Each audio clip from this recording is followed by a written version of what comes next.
What is up, you guys? It is your boy Brett Tippicus here, and welcome back to another video to this series. So, you guys are wondering, really? The Chiefs? Now, the Chiefs were one of those teams that, there's only been like a couple I've had so far, that I really relatarily didn't want it to talk about. And it's kind of because there wasn't a ton of stuff going on heading into their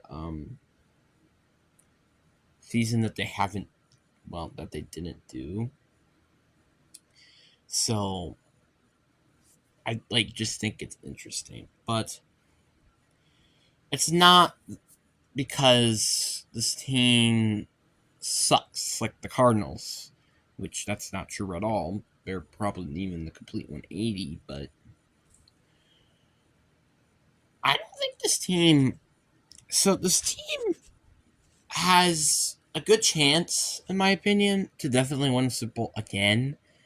I think a lot of people can agree with that one. But there was this one key issue that I think this team has, and it's a lack of a WR1. Now, let's just take a look at the receiving roster of this team. So this team has Kadarius Toney, right? We all know that he's probably the clear WR1. They have Valis, I don't know what his name is, MVS. They have Sky Moore, who they just drafted last year, and they also have Justin Ross, which is also interesting. So those are the four receivers on this team. Obviously, you have Kelsey. He's going to be the number one receiver without a doubt, but he's not an actual wide receiver. He's a tight end. And we already know he's getting double teamed. No matter what, though, he's still making some good catches. So, yeah, this team's still a playoff contender. When you have Patrick Mahomes, Kelsey, and one of the best head coaches of all time, in the league right now, like top 5 coach right now, or top 3, you could say. I don't know. Yeah, you can definitely say that this team is definitely going to make it to the postseason. But the receiver is a very big question mark. Will this receiving core be good enough? Now, last year, it's not like they had a big time receiver. They had a mixed bag of receivers. You had kind of like Juju Smith, McCone Hardman. Like, it was kind of a mixed bag of receivers. It wasn't like this one receiver stand out, kind of like they were before with like Tyree Hill and when they had him on the team. But I think this is I think the route that they go with the receivers, in my opinion, and this could be controversial, I actually think it's a good route. The reason why is because you're not paying a big time receiver just to waste that money when you could have gotten worse receivers, yeah, but lesser money. And that's something that is very important to this team. And Patrick Mahomes, who knows? He might even restructure his contract, so who knows? But this is a team that has a very big lack of a WR1. Am I saying that that's going to be maybe an issue? I don't know. I mean, we heard a lot of good things about Justin Ross during training camp. And then obviously Kadarius Toney had some good flashes there. Sorry. And then you have MVS, you have all these, and Sky Moore, you drafted last year. There are talent on this receiving core. It's just the question in how to use these. And that is probably something they need to think about. And I guess what's going to be very important for them during the preseason, outside of that, they can pretty much skip the preseason and they would not give any sort of understanding of not needing it. But it is definitely a very interesting case, to say the least, with receivers. But this team also has a tough conference. Maybe not tough division entirely. I mean, you have the Raiders, which they suck, thanks to Josh McDaniels. Chargers, they're always good. They're always playoff contenders at best. And then you got the Broncos with Sean Payton, which I guess you could say they're playoff contenders. But then you got the rest of the conference. And I think there are a few teams that aren't even playoff contenders. Obviously, we just mentioned the Raiders. In my opinion, the Browns. And then you have maybe the Texans and maybe the Colts as well. And you can also kind of say the Titans, but I'm not going to include them. But that's about it. Those are 4 teams that aren't expected to make it to the postseason. That's pretty darn tough, to say the least. Now, is there any team that is arbitrary? I don't know, like amazing? Well, you could say the Bengals, the Bills, but that's a kind of it. I don't see quite the Jaguars there yet. I don't think the Dolphins or any other team really in the wild card-ish area is there, but this team does got some competition. A lot of competition in that matter. Like, the fact you have like 3/4 of your division literally being playoff contenders, I mean, not your division, your conference, is pretty darn tough. Now, they probably should get a little more respect this year.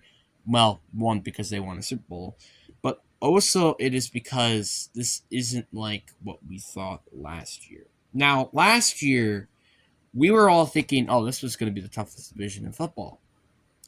And I'm pretty sure some people said that people were saying, like, oh, the Chargers couldn't even make it to the division title. And I still speak to that. Like, they can, but it is going to not be entirely easy. I'm sorry, I have like this big bruise on my arm. So yeah, the Chiefs are not going to be hanging on this easy or not, for sure. So that's just a mention. But is this team one of the winners to probably win the Super Bowl? Probably. I could definitely say they're easily the top 5. Like, I have, obviously Niners at 1, but I think Bengals or Chiefs are my second. Both of those are kind of interchangeable in my opinion.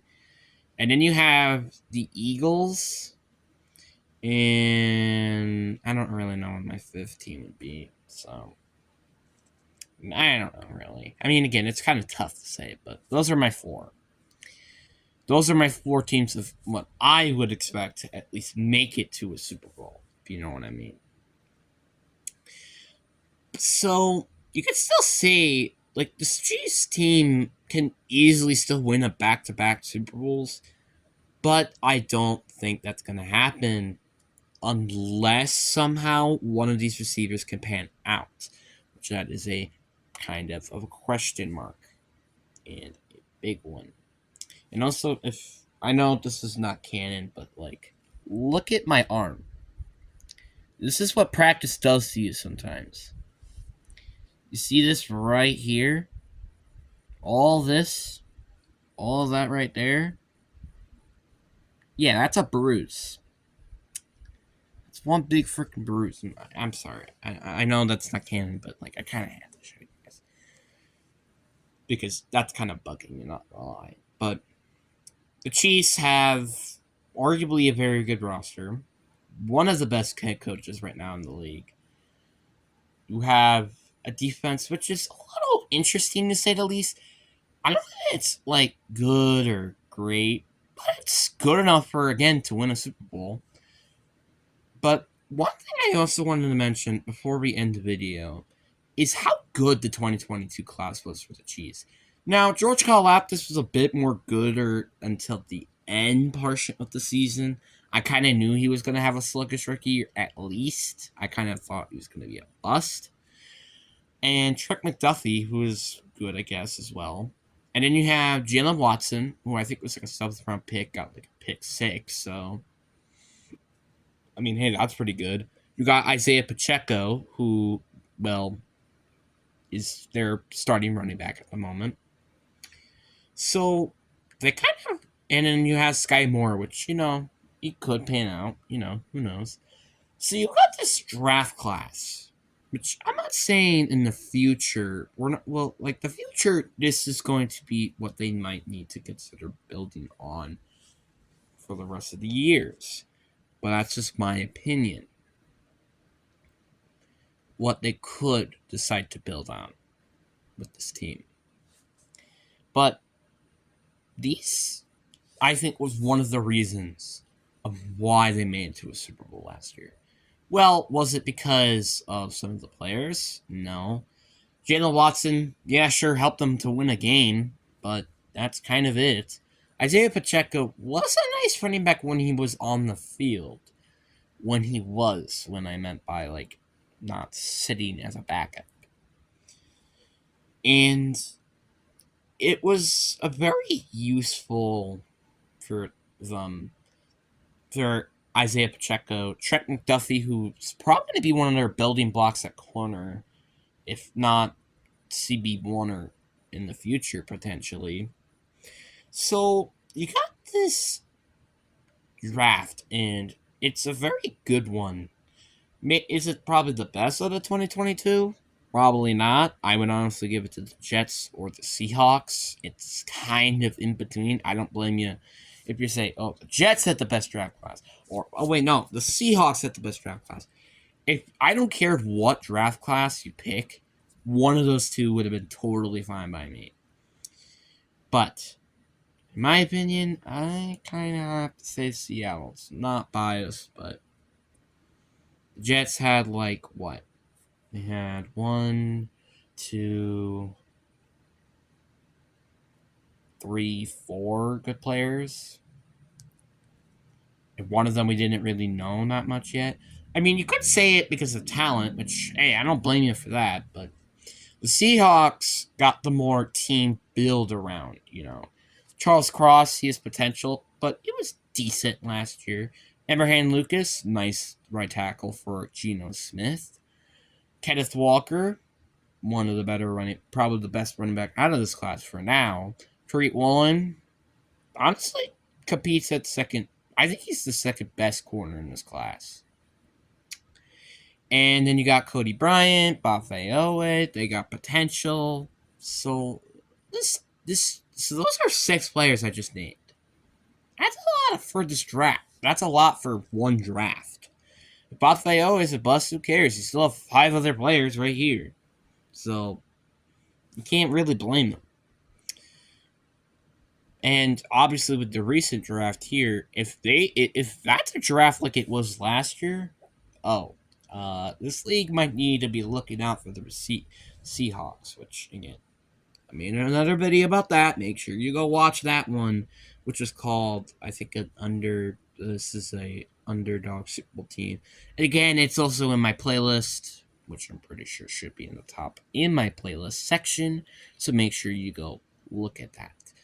But anyways, hope you guys enjoy. Peace.